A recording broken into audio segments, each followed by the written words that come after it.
Your hair disgusts me. Teacher cuts black girl's braids, then her mother walks in wearing a badge. Why did the teacher believe she had the right to cut the young girl's braids?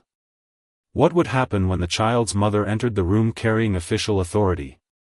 Hello, everyone, and welcome to Afterglow Reckoning Tales, where prejudice, abuse of power, and sudden accountability collide. Before we begin, please subscribe to the channel and turn on notifications so you never miss another powerful story. Thank you for every view, thoughtful comment, and moment you spend watching with us. Your continued support helps our community grow and allows these important stories to reach more people.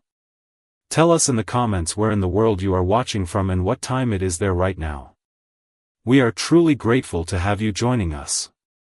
Now, settle in, pay attention to every detail, and let us enter the opening moments of today's unforgettable story. Your hair is a problem, and I'm going to fix it myself. The classroom went silent. Not the kind of silence that comes after a teacher asks a difficult question. This was different. It was the silence of 30 students realizing something had gone terribly wrong. Amara Johnson sat frozen in her chair, her fingers slowly tightening around the edge of her notebook. Across the room, her 7th grade teacher, Claire Whitmore, stood holding a pair of scissors like they were just another classroom tool. But everyone in that room knew they were not. It was a warm Tuesday morning at Westbrook Middle School, a place that advertised respect, diversity, and inclusion on every hallway poster. But inside room 214, those words suddenly felt like decorations on a wall that nobody truly believed. Claire stared at Amara's braids with visible disgust. "Your hair is distracting," she said, loud enough for everyone to hear. "Honestly, it's inappropriate for school." Amara looked up slowly. Her braids were not messy. They were not against the dress code. They were carefully done the night before by her mother, Danielle, who had spent almost 3 hours creating each braid with patience and love. To Amara, they were more than hair. They were family. They were culture.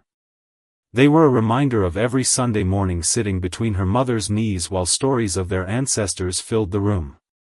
But to Claire Whitmore, they were just something she wanted removed. "Ma'am, I followed the school rules," Amara said quietly. Her voice was calm. Too calm for someone being embarrassed in front of an entire classroom. Claire smiled slightly, the kind of smile people use when they believe they have already won. "Rules are not always written down, Amara. Sometimes people just know what is acceptable." Those words landed heavier than the insult itself. Because everyone understood what she meant. Amara looked around the classroom. Some students looked away. Some stared at their desks. Some whispered under their breath. But nobody moved. Nobody wanted to become the next target. And Claire noticed the silence. She mistook it for permission. She walked closer. "You know, presentation matters," Claire said. "If you want people to take you seriously, you need to look the part." Amara felt her face grow warm, but she refused to cry. She remembered her mother's words from the night before. Never let someone make you feel ashamed of something that carries your history. Before we continue, where are you watching from? Drop your city or country in the comments below. And if you believe in dignity and justice, hit like and subscribe. These stories spark change. And we're glad you're here. Now, back to Amara Johnson. The classroom clock continued ticking. Each second felt louder. Claire reached toward the scissors on her desk. A few students immediately sat up. Marcus Reed, a 10th grade student passing by the open classroom door, stopped walking. Something about the moment felt wrong. "Wait," one student whispered. But Claire ignored them. "I'm helping you," she said. Amara slowly stood up. "No," she replied. One word. Quiet. But clear. The room changed. Because for the first time that morning, someone had challenged the person holding the authority. Claire's expression hardened. You're refusing to cooperate? Amara looked directly at her teacher. I'm refusing to let you decide what is wrong with me. And for a brief moment, nobody spoke. Not Claire. Not the students. Not even the hallway outside. But what happened next would turn a normal school day into a moment this entire district would never forget. Because Claire Whitmore thought she was correcting a student. She didn't realize she was creating evidence. She thought she was cutting hair. She didn't realize she was cutting open a story that would expose everything hidden behind those classroom walls. The scissors were still sitting on the desk. And for the first time in years, Claire Whitmore felt like the room was no longer hers. Because something had changed. A few seconds earlier, she believed she controlled everything: the classroom, the students, the conversation, and most importantly, the story everyone would believe. But now, 30 pairs of eyes were watching her. Not with respect. With uncertainty. With discomfort. With the quiet realization that something had crossed a line. Amara Johnson remained standing beside her desk, her shoulders straight despite the weight pressing against her chest. She was only 12 years old, but in that moment, she carried herself like someone who understood something many adults never learned. Silence did not always mean surrender. Sometimes silence was the moment before the truth arrived. Claire placed the scissors back on the desk and folded her arms. You're making this more dramatic than it needs to be, she said. Her voice was calmer now. Not because she regretted what she was doing. Because she realized people were watching. Amara looked at the scissors. Then back at her teacher. You said my hair was disgusting. The room became still again. Claire's expression tightened. I said it was inappropriate. No, Amara replied softly. You said it disgusted you. A few students exchanged looks. Because everyone heard it. Everyone remembered. The words had already left the room. They could not be taken back. Claire walked toward the whiteboard, trying to regain control. You need to understand something, Amara.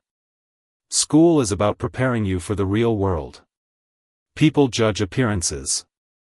I'm trying to help you. But Amara knew that sentence. She had heard versions of it before. People calling disrespect advice. People calling humiliation help. People calling discrimination standards. She remembered being 6 years old, sitting in her grandmother's kitchen while her grandmother carefully separated strands of hair and smiled. Every braid has a story, her grandmother had told her. You carry where we came from. Never let anyone convince you that your history is something to hide. That memory stayed with Amara. Because today was not just about hair. It was about someone deciding that a part of her identity needed to disappear before she could be accepted. Outside the classroom door, Marcus Reed stood frozen. He had only been walking to his next class. But when he heard Claire's voice rise, he stopped. He had seen unfair moments before. Everyone had. A student getting blamed too quickly. A teacher refusing to listen. A child being punished harder than everyone else. But this felt different. This was personal. This was someone using authority to make a child feel small. Marcus slowly pulled his phone from his pocket. Not because he wanted attention. Not because he wanted a viral video. Because something inside him knew this moment needed to be remembered. Inside the classroom, Claire turned toward Amara again. Sit down and follow instructions. Amara did not move. For a moment, Claire looked almost shocked. She was used to students lowering their heads. She was used to fear creating obedience. But Amara was not fighting. She was standing. And that was somehow more powerful. You think this attitude is going to help you? Claire asked. Amara's eyes stayed focused. No. I think respecting myself will. A quiet reaction moved through the classroom.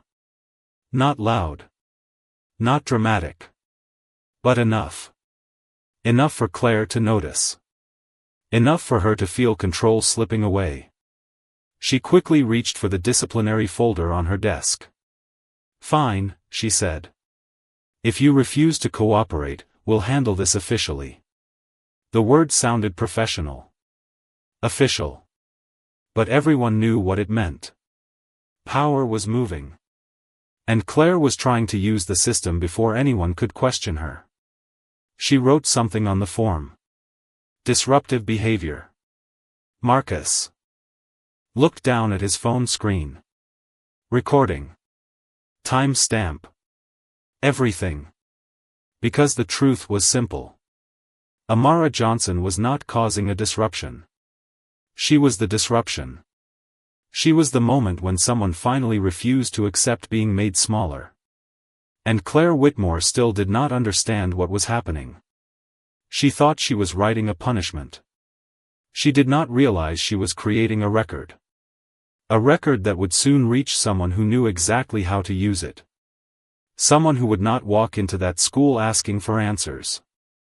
Someone who would walk in carrying authority. And when that person arrived, the entire balance of power inside room 214 would change forever. The form was only 1 page. But the damage behind it was much bigger. Claire Whitmore placed the disciplinary report on her desk with the confidence of someone who believed paperwork could erase reality.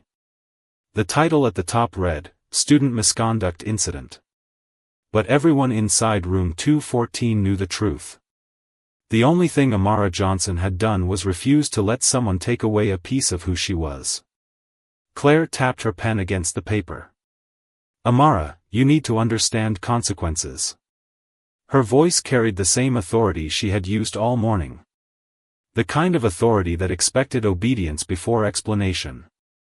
Amara slowly sat back down. Not because she accepted what happened. Because she understood something. Sometimes surviving a moment meant staying calm while someone else exposed themselves. Claire continued writing. Failure to comply with classroom expectations. Defiance toward staff direction. Disruptive behavior. Each word appeared on the page like a weapon. Marcus Reed watched from the hallway, his phone still recording. He noticed something that bothered him. The teacher never once wrote down what she had said. Never wrote, "I told a child her hair disgusted me." Never wrote, "I attempted to cut a student's braids without permission." Never wrote, "I embarrassed her in front of her classmates." The official version was already being created. And Amara was being turned into the problem. Inside the classroom, one student finally raised her hand. "Mrs. Whitmore?" Claire looked up. "What?" The girl hesitated. Wasn't her hair allowed? I mean, she didn't break the dress code. The room became quiet. Because it was the question everyone had been thinking. Claire's eyes narrowed. This is not a discussion. And that sentence revealed more than she realized. Because when people are confident they are right, they explain. When people know they are wrong, they shut the conversation down. Amara looked toward the window. Outside, students walked through the hallway completely unaware that something important was happening behind the classroom door. She thought about calling her mother. She wanted to. She wanted to hear Danielle's voice. The voice that always made everything feel possible. But a small part of her wondered if calling would make things worse. Would people say she was exaggerating? Would they say she was causing trouble? Would they tell her to just move on? She had seen it happen before. Adults sometimes protected other adults faster than they protected children. Especially children who looked like her. The bell rang. Students began leaving the classroom. But nobody moved quickly. They carried the uncomfortable feeling with them. The feeling that they had witnessed something they could not pretend was normal. Marcus waited until most students walked away. Then he looked at Amara. "You okay?" Amara nodded. But her eyes said something different. No, she whispered. It was the first honest answer she had given all day. Marcus looked at his phone. I recorded what happened. Amara looked up. You did? He nodded. I thought someone needed to. For the first time that morning, Amara felt like she was not standing alone. But the situation was already moving beyond one classroom. Because Claire had reported the incident first. And the first person to tell a story often controlled how everyone else heard it. 30 minutes later, the principal's office received an email from Claire.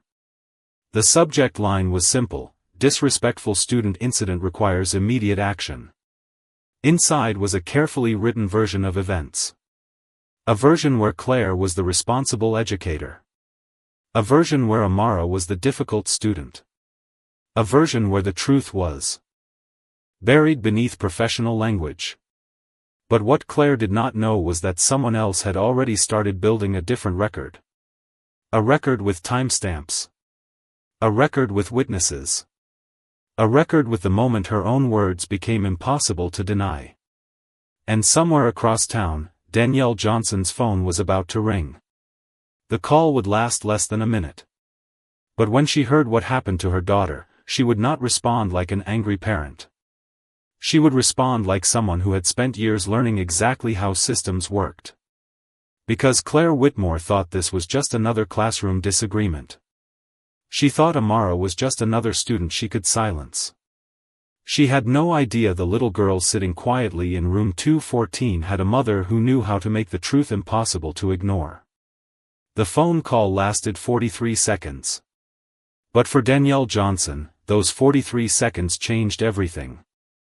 She was sitting at her office desk reviewing a stack of reports when her phone vibrated. Normally, Danielle handled difficult situations every day. She had listened to families describe unfair treatment. She had read complaints from people who felt ignored. She had walked into rooms where powerful people expected problems to disappear. But this call was different. Because the voice on the other end was not a stranger. It was her daughter's school. Mrs. Johnson, there was an incident involving Amara today. Danielle immediately stopped writing. What kind of incident? There was a pause. A pause that told her more than the words that followed. The school representative carefully explained the situation. They mentioned a misunderstanding. They mentioned classroom management. They mentioned a disagreement about school expectations. But Danielle had spent years recognizing the language people used when they wanted to make something serious sound small. She did not interrupt. She listened. Until she heard the sentence that made her grip the phone tighter. Her teacher cut part of her hair. Silence. Not anger. Not yelling. Just silence. Because sometimes the deepest pain does not arrive with a scream. Sometimes it arrives quietly.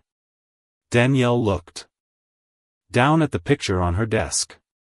A photo of Amara smiling at a family gathering. Her daughter wearing the same braids she had helped create the night before. The same braids Claire Whitmore decided she had the right to remove. Who gave her permission? Danielle asked. The person on the phone hesitated. Nobody answered. And that hesitation was the answer. Danielle closed her eyes for a moment. She remembered every conversation she had with Amara about confidence. Every morning she reminded her daughter, never apologize for who you are. Now, someone had taken those words and challenged them inside a classroom. But Danielle also knew something important. This was not the moment to lose control. Anger was natural. But purpose was stronger. She opened her laptop. Within minutes, she requested the school's official incident report. Then she asked one question. Who witnessed what happened? On the other side of the city, Marcus Reed was still looking at the video saved on his phone. He knew what he had recorded mattered. But he also knew he was just a student. He needed someone who understood how to turn evidence into action. Meanwhile, inside Westbrook Middle School, Claire Whitmore continued believing she was protected. She sat in her office explaining her version of events to the principal. She was being disrespectful, Claire said. She refused to follow instructions. The principal nodded slowly. Because Claire's words sounded professional. They sounded organized. They sounded reasonable. And that was exactly why they were dangerous. Because discrimination rarely introduces itself honestly. It does not always appear as hatred. Sometimes it appears as concern. Sometimes it wears a professional title. Sometimes it hides behind words like standards, discipline, preparation. But the truth always leaves something behind. And Claire had left plenty. The video. The witnesses. The students who remembered. The words she thought nobody would challenge. The next morning, Danielle Johnson arrived at Westbrook Middle School. She did not come running through the doors. She did not come shouting. She walked calmly through the front entrance wearing a dark suit, carrying a folder in one hand. The receptionist looked up. "Can I help you?" Danielle reached into her bag.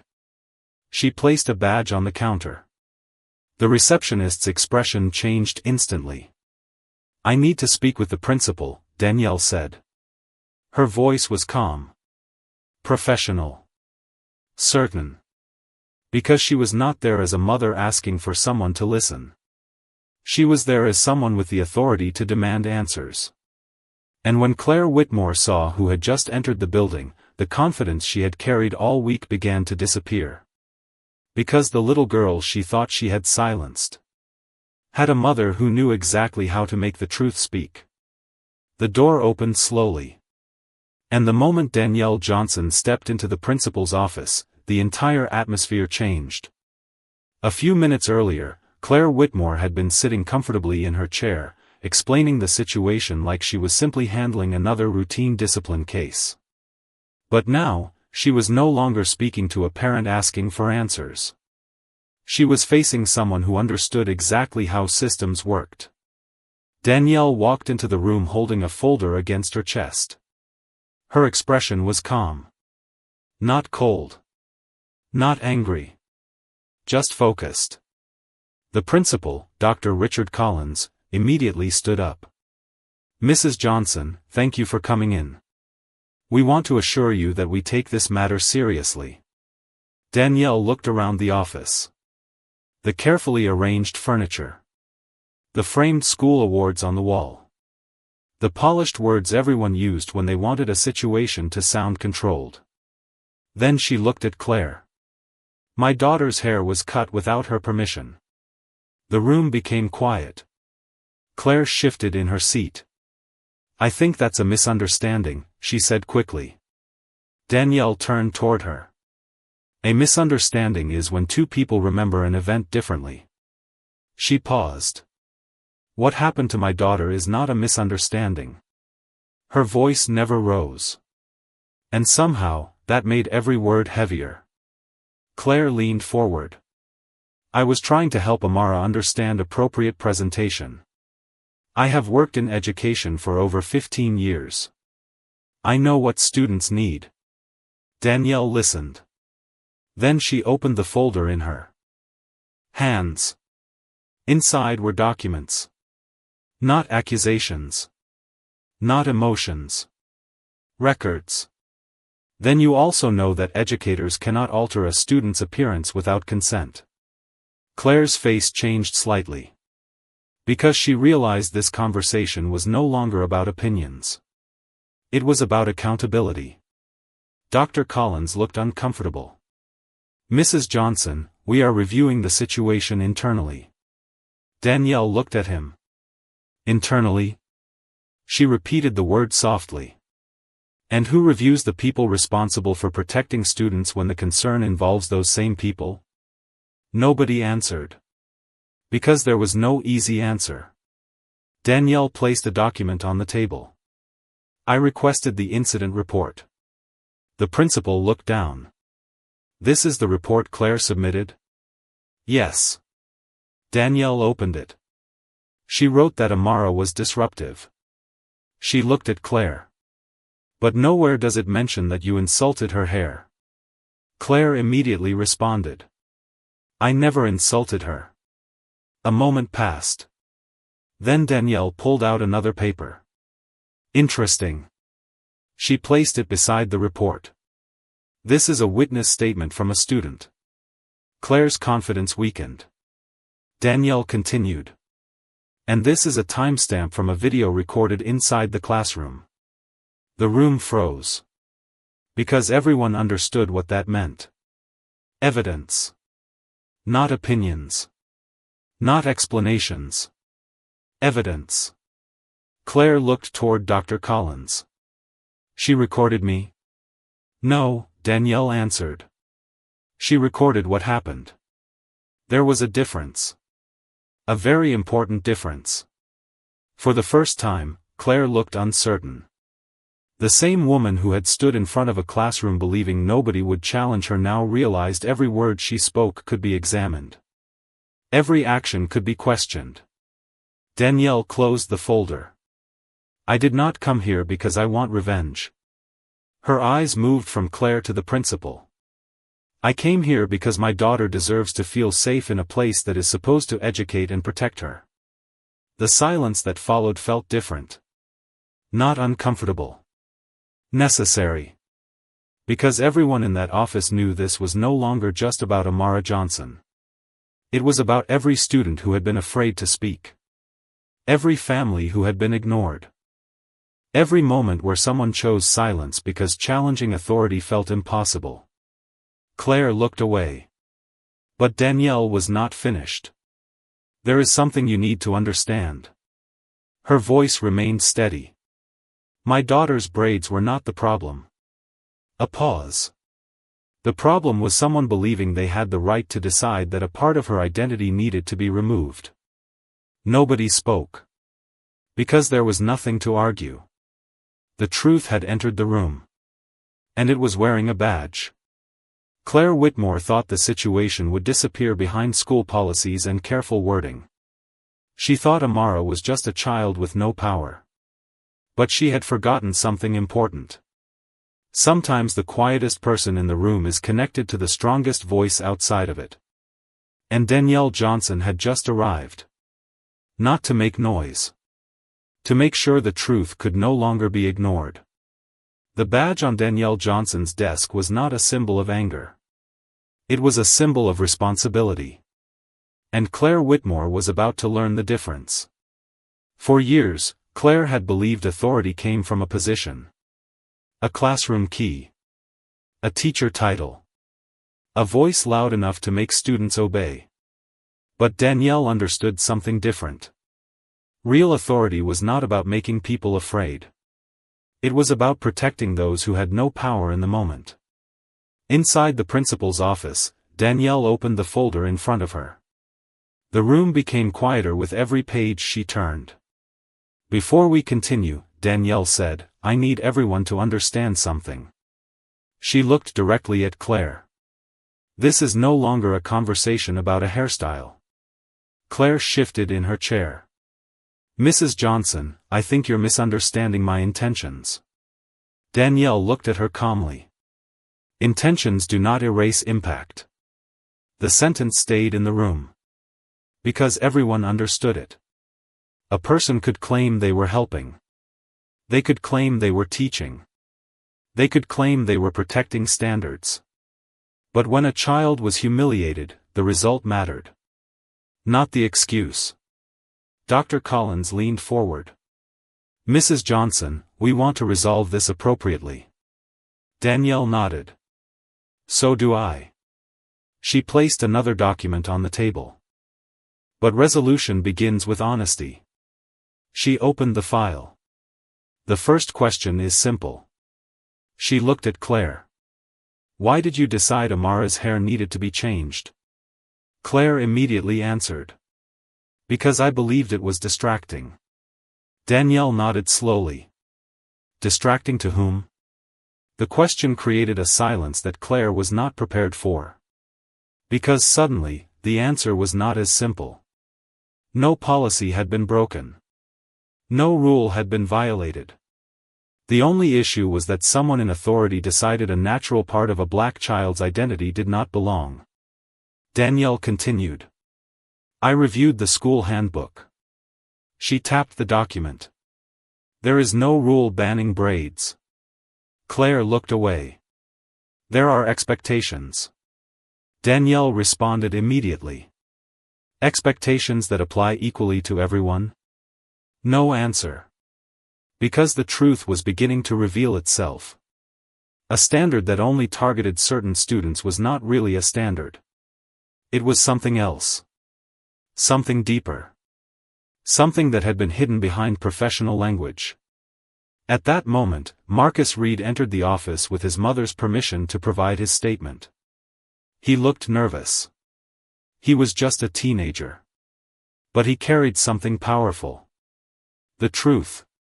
I recorded what happened, Marcus said.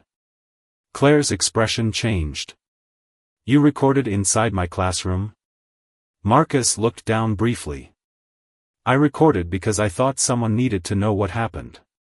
Danielle watched him carefully. She knew that courage did not always look dramatic. Sometimes courage looked like a student choosing not to look away. Marcus handed over his phone. The video played. Nobody spoke. The room filled with the sound of Claire's own voice. Your hair is inappropriate. Then, honestly, it disgusts me. The words that had once existed only in memory now existed as evidence. Claire watched the screen. And for the first time, she could not control the story. She could not rewrite it. She could not soften it. She could not hide behind explanations. Because the truth had already been captured. Dr. Collins lowered his eyes. The situation he thought was a simple complaint had become something much larger. Danielle closed the laptop. After the video ended. I want to be very clear. Her voice remained steady. I am not here because my daughter needs special treatment. She looked around the room. I am here because my daughter deserves the same treatment as every other child. That sentence carried more weight than any accusation. Because Danielle was not asking for revenge. She was asking for accountability. She was asking why a child had to defend her own dignity inside a place designed to help her grow. Claire remained silent. The confidence she carried that morning was gone. The woman who once believed a student's silence meant weakness now understood something different. Silence could become evidence. A witness could become a voice. And one mother walking through a school door could change everything. Because Danielle Johnson did not come to destroy a career. She came to expose a truth. And now, the entire school district was about to hear it. The video lasted only 30 seconds. But those 30 seconds were enough to change everything. Because when the truth is captured, it no longer belongs to the person who tried to hide it. It belongs to everyone who sees it. The following morning, Westbrook Middle School looked different. The same hallways. The same classrooms. The same students walking through the doors. But the atmosphere had changed.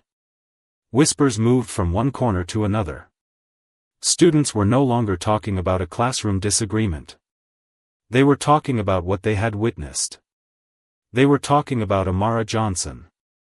And they were talking about a teacher who thought authority meant never being questioned. Inside the district office, officials reviewed the evidence. The video. The witness statements. The disciplinary records. One by one, the pieces connected. And what they discovered was bigger than one moment in one classroom. Because Amara was not the first student to experience this. She was simply the first one whose story could not be ignored. Danielle Johnson sat across from the investigation team as they reviewed the reports. Her face remained calm. But every page revealed another painful detail. A student who was told their natural hair looked unprofessional. Another student who was pressured to change their appearance before a school event. Another family who complained but never received a real response. Different students. Different moments. The same pattern. One investigator looked up from the documents. "Mrs. Johnson, did you know about these previous incidents?" Danielle shook her head. "No," her voice became quieter. "But that is exactly the problem." She looked at the reports. How many children had to experience this before someone decided to listen? The room went silent. Because sometimes the most important question is not what happened. It is how long people allowed it to continue. Meanwhile, Claire Whitmore sat in a meeting with school administrators. For the first time, she was not the person asking questions. She was the person answering them. "I was trying to maintain standards," Claire said. "I never intended to hurt anyone." The investigator looked at her. Intent is important. A pause. But impact is also important. Claire looked down. Because the explanation she had repeated for days was no longer protecting her. The words sounded different now. Standards. Discipline. Preparation. They had sounded reasonable before. But when placed beside the evidence, they revealed something else. A child had been made to feel ashamed of something deeply connected to who she was. And that was not education. That was harm. Then came the moment nobody expected. Emily Carter, a young teacher at Westbrook, entered the investigation room. She had been silent since the beginning. Not because she supported Claire. Because she was afraid. Afraid of losing her job. Afraid of becoming a target. Afraid of challenging someone with more seniority. But silence had started feeling heavier than fear. "I need to tell the truth," Emily said. She provided another statement. She explained that Claire had made similar comments before. Not always loudly. Not always in front of everyone. But enough times that people noticed. Enough times that students felt uncomfortable. Enough times that someone should have spoken sooner. Danielle listened carefully. Then she looked at Emily. "Thank you for coming forward." Emily lowered her eyes. "I should have done it earlier." Danielle nodded. Many people wait until they feel safe to tell the truth. She paused. But truth still matters when it finally arrives. By the end of the investigation, the story had completely changed. What began as one girl being accused of breaking rules became a school district confronting a much bigger question. Who protects children when the person causing harm is the person in charge? Amara Johnson never wanted attention. She never asked to become the center of a controversy. She only wanted to walk into her classroom without feeling like something about her needed to be fixed. But sometimes the people who are treated unfairly become the ones who reveal what needs to change. And Claire Whitmore was about to discover the hardest lesson of all. A position can give someone power. But only accountability can prove they deserve it. The final meeting began with a question. Not about what happened. Not about what Claire Whitmore intended. But about what the school was willing to do next. Because after the evidence was revealed, there was no longer any room for excuses. No room for carefully chosen words. No room for hiding behind policies that had failed the very students they were supposed to protect. Inside the district conference room, Claire sat across from the investigation committee. For the first time, she was not the person holding authority. She was the person being held accountable. The video had been reviewed. The witnesses had been interviewed. The records had been examined. And the conclusion was clear. What happened to Amara Johnson was not a simple classroom disagreement. It was an abuse of authority. Claire looked uncomfortable. "I understand that people were hurt," she said. "But I truly believed I was helping her." Danielle Johnson sat quietly across the table. She listened. Because she knew something important. Accountability was not about making someone feel embarrassed. It was about making sure the truth was fully understood. The investigator looked at Claire. Helping a student does not involve humiliating them. A pause. Helping a student does not involve removing part of their identity without permission. Claire lowered her eyes. For the first time, the words sounded different when they were directed back at her. The same language she used to justify her actions now revealed the harm behind them. A standard. A correction. A lesson. All words that sounded harmless until a child was the one paying the price. The district released its findings. Claire Whitmore was removed from her classroom responsibilities pending further review. The school began a formal evaluation of its disciplinary practices. And for the first time, the complaints from previous families were reopened. Not ignored. Not delayed. Reviewed. Because one child's courage had opened a door that many people had been afraid to push. When Amara returned to school, everything felt different. The same hallway where she once lowered her eyes now felt like a place where people finally saw her. Students approached her. Some apologized. Some admitted they wished they had spoken sooner. Marcus Reed was one of the first. "I should have said something that day," he told her. Amara smiled slightly. "But you did." She pointed to his phone. "You made sure the truth stayed."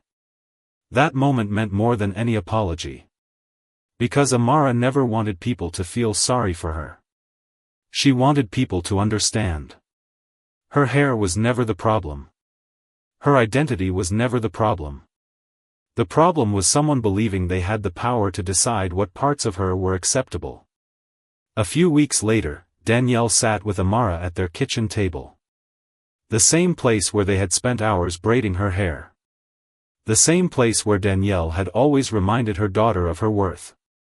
"You know," Danielle said softly, "sometimes people will try to make you question yourself."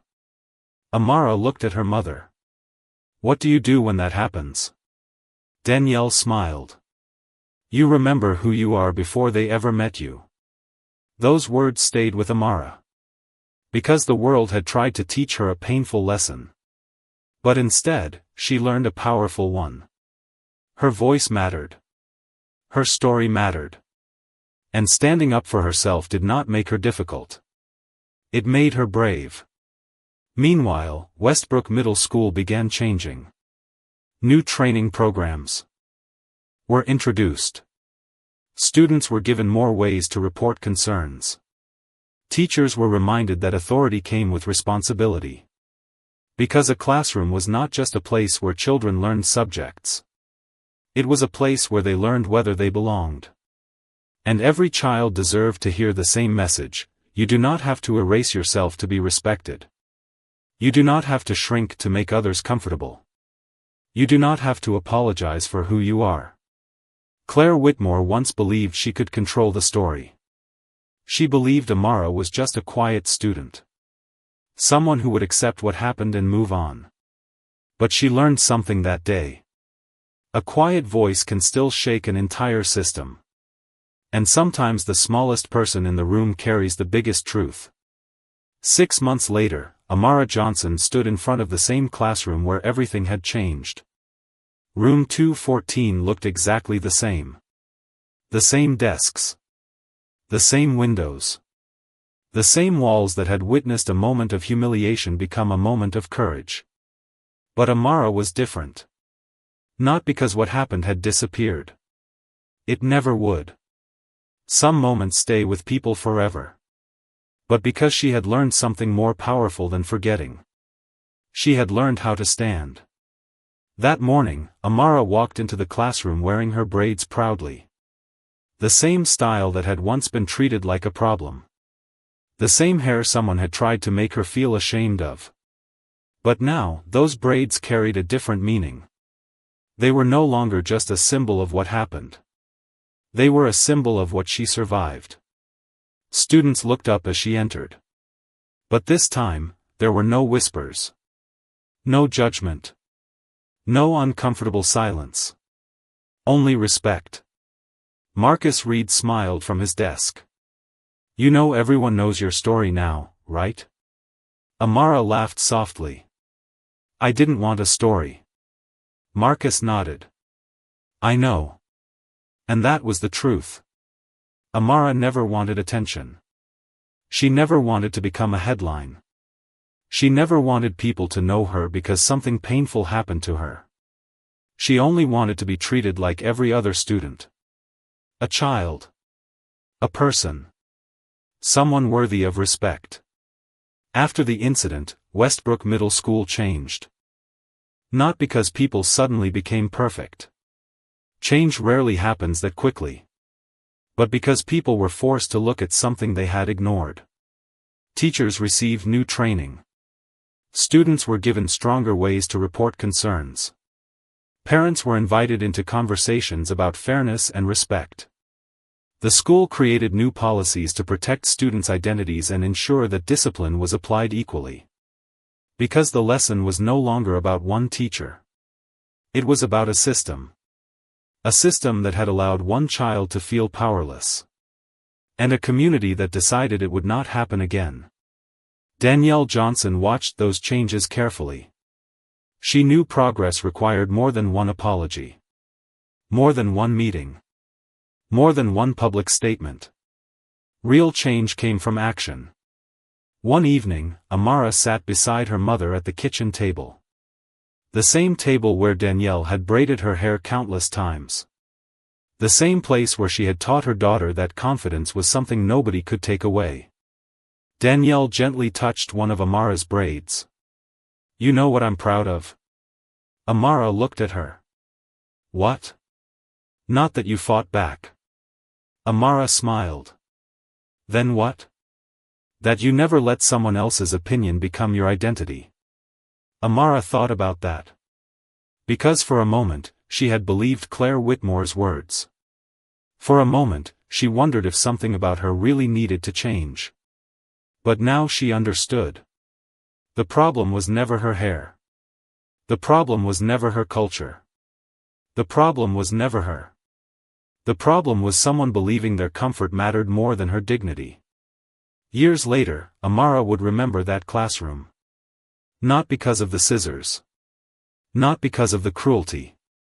But because of the moment she discovered her own strength. She learned that courage does not always look loud. Sometimes courage is a 12-year-old girl standing quietly and saying, no. Sometimes courage is a student recording the truth when everyone else looks away. Sometimes courage is a mother walking through a school door carrying nothing but facts, patience, and determination. And sometimes justice does not arrive with anger. Sometimes it arrives calmly. With evidence. With truth. With a voice that refuses to disappear. Claire Whitmore thought she was cutting a child's hair. But what she really did was reveal a problem that had been hidden for too long. She thought Amara was powerless. But she was wrong. Because power is not always found in titles. It is not always found in positions. Sometimes power is found in a child who refuses to feel ashamed. A mother who refuses to stay silent. And a community that finally chooses to listen. Amara Johnson walked away from that classroom with something nobody could take from her. Not just confidence. Not just pride. But the knowledge that she belonged exactly as she was. And that was a lesson no one could ever cut away.